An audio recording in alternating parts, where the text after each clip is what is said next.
Hi, so it's really great to meet you. I watched the film over the weekend and I really loved it. It was a really beautiful Thank piece. you. So I guess sort of jumping right into the questions, the first thing I wanted to ask is how this came about. So how did you sort of come to make a documentary? We received an email from Universal and it was fairly out of the blue. I mean, I'd never thought about doing a feature-length documentary like this. I'd done a documentary in a different capacity, but this just felt like something a lot more intimate, a lot more in-depth and vulnerable.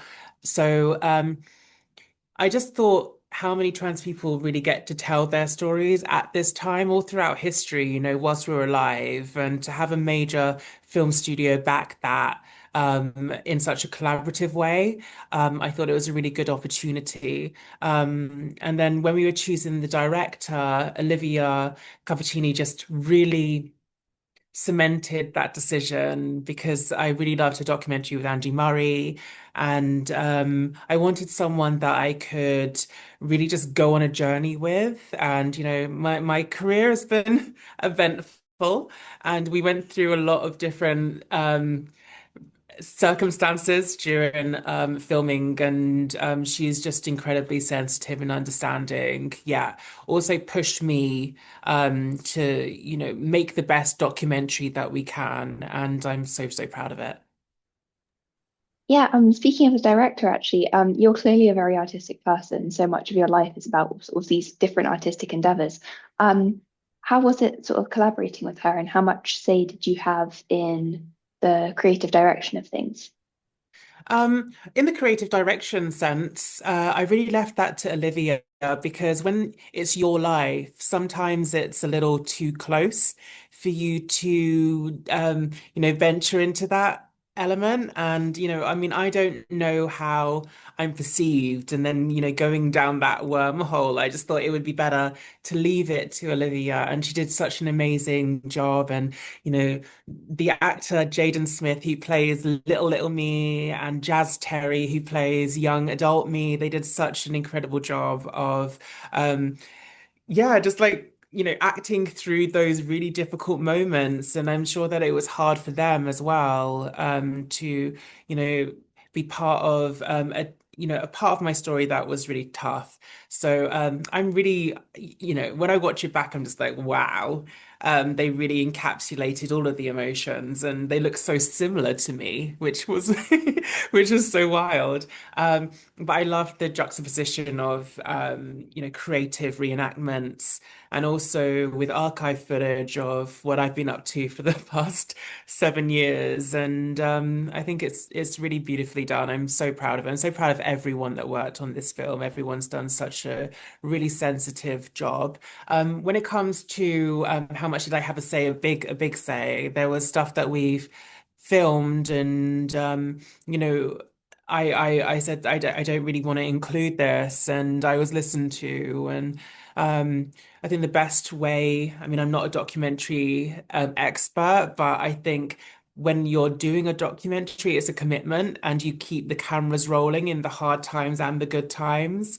And you then make a decision about what you do share. But I think sharing the majority of it is really important, even if it's uncomfortable, because that's the truth. And documentaries are about documenting a moment in time rather than just a film, which is, a little bit more curated.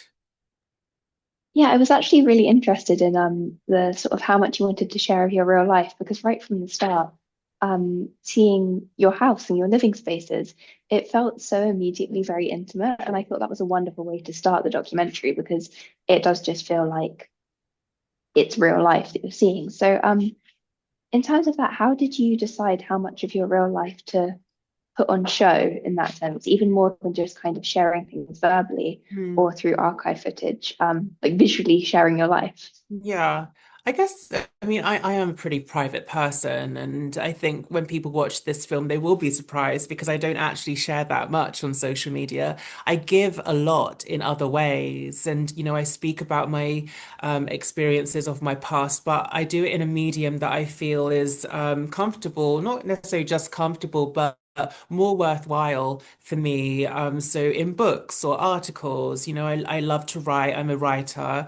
And I think that it's how I communicate my activism. It's how I communicate, how I feel a lot of the time. This was different though because I guess I present myself in, I guess, a bit of a glamorous way sometimes. I'm working in fashion. That's kind of just stuck. So I wanted to be a lot more vulnerable and strip it back and not wear as much makeup or any makeup a lot of the time and slick my hair back, put on a pair of joggers. And it was really, feeling comfortable with Olivia that she encouraged me to do that as well. And, that took a little bit of getting used to, but it was also really freeing. Um, I think as I'm, more of a private person and, I don't necessarily put my relationships out there on social media. I think we're in this era of hyper presence where we're encouraged to upload everything, be as vulnerable as possible, be as authentic as possible. And it just feels exhausting to me. And I also just don't necessarily think that we are here to be consumed. Um, it doesn't feel healthy to me. So I feel like when you're doing a documentary, it's not necessarily about being consumed, it's about getting people to think. And you are kind of like a case study more than there to be consumed as a piece of content.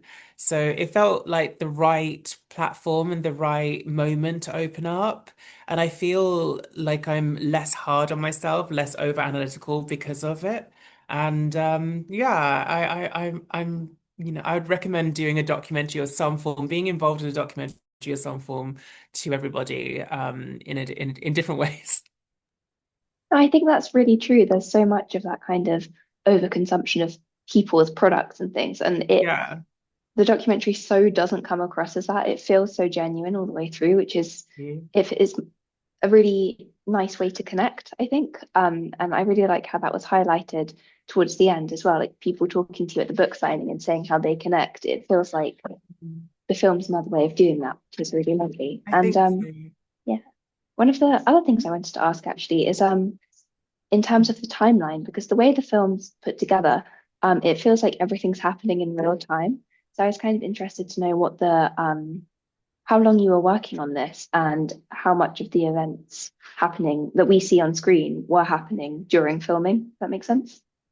Um, yeah, I mean, we filmed it over the course of 3 years. So it was 4 years ago from when we started, and yeah, I last watched an edit of it a year ago. So we were working on it for a long time, and yeah, I mean, I guess it's yeah, I am reacting to things in real time. I'm processing a lot of what's happening in real time. It was really difficult to balance a lot of the things that are happening, processing grief whilst also seeing the murder of Brianna Ghey and also being present and engaged in speaking about those matters and not feeling like I can talk about the personal grief that I'm experiencing as well as the public grief that we all experience for Brianna and her family. Um, it's been a tough ride over the past 3 years, but I think it's been a tough ride for all of us, especially over the last 10 years. We've seen the conversation around trans rights become more and more contentious, but especially over the last three, it's been incredibly violent and it's becoming detrimental to all of our mental health. Because if we live in a society where everyone is under suspicion of being trans and then vilified if they're found out to be trans, how's that fun for anyone? How is that safe for anyone? How is that going to make any of us safer? So I hope that people realize that trans rights is really freedom for everyone. It isn't that we're asking for extra rights. We're just asking for an equal society where we're all heard and offered safety, opportunity, dignity. Yeah, it's really important that we don't fall off of this cliff and that we recognize that an attack on any form of human rights is an attack on us all. Yeah, I do think this is coming at such an important time, and it's such a great time for this to be coming out. I hate to use the word debate because it shouldn't be a debate, but the conversation is, as you said, very aggressive at the moment. And I think this is Mm, just such an important film to be coming out at the moment. thank you. This is a completely different tone of question, but I also wanted to ask what your pets' names are because I noticed they were in the film a lot and they were so cute. The hairless black dog is called Luther. He's like my shadow. I don't have favorites, but he's the one that follows me everywhere. He's a Xolowitz Quintly, which is a native Mexican dog and the national dog of Mexico, fun fact. And the kind of hairless looking Dalmatian one is Harry. He is a French bulldog and Chinese crested cross. And the grey Sphinx hairless cat is Marsha, and the fluffy, bigger cat, she's called Gigi. Those are such good names for pets. I love it. It's Gia after Gia Karangi, the model, Marsha after Marsha P. Johnson, Luther after Luther Vandross, and Harry just because I love the name. I love that they all have like namesakes, and then there's Harry. That's really cute. Harry, Harry, but Harry's for short, but his name's Harrison. I love that so much. Yeah. Chris, I just wanted to check actually. I wasn't keeping an eye on the time. I don't want to accidentally run over if you've got more calls after, because he That's disappeared. Chris's jurisdiction, Oh, not mine. I just do whatever I'm told. all good. Thank you, Lucy. Might have to go in a second if that's okay. Okay, yeah, no, that's perfect. I just wanted to make sure I had time to say thank you again for taking the time to speak with me. Thank It's you. been so great to learn more about the documentary. And yeah, as I said, it's a really beautiful film. And Yeah, I'm, yeah, looking forward to recommending it to lots of people to see. that means a lot. I'm really glad it's been actually really like nourishing knowing that it's like struck a chord with people and Yeah, really looking forward to, yeah, it being out in the world. yeah, well, congratulations. And yeah, Thank I'm you. looking forward to seeing more about it. Thank you so much.